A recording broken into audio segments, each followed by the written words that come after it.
magtiwala sa mga kasinungalingan mo. Sinira mo ang pagsasama namin ni Manuel.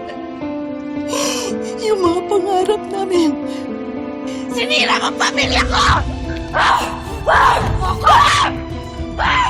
Dito! Halika dito! Kulang pa yan! Kulang pa yan! Kulang pa yan sa lahat ng sinakripisyo namin sa'yo! Para lang makuha lahat ng gusto mo! Ilang taon walang ama ang mga bata. Nagtinim sila ng galit sa tatay nila. Tinukso sila sa eskwelahan.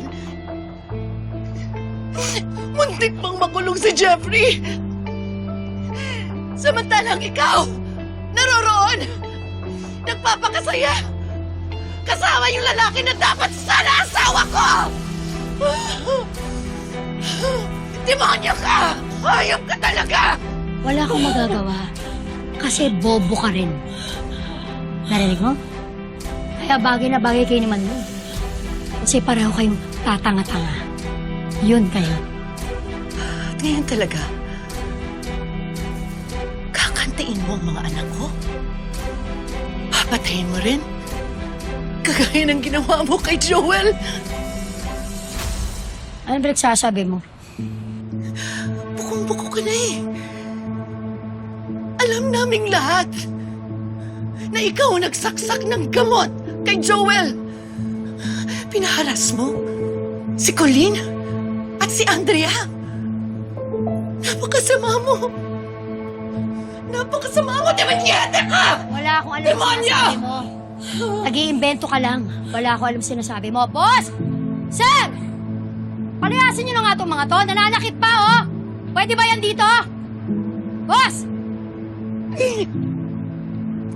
Pinapangako ko sa'yo, Hazel.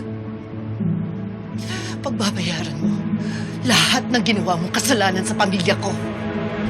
Patong-patong na kasong isasampa namin sa'yo. Diyan ka mabubulok sa kulungan na yan. At diyan na rin maaagnas ang katawan mo at ang kaluluwa mo. Walang katapusang apoy na susunog sa'yo sa impyerno. Sinusumpa ko yan.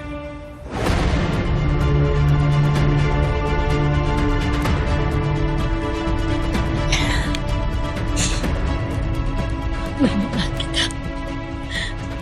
Manel, kaya ko kasi kaya ko lang. Kaya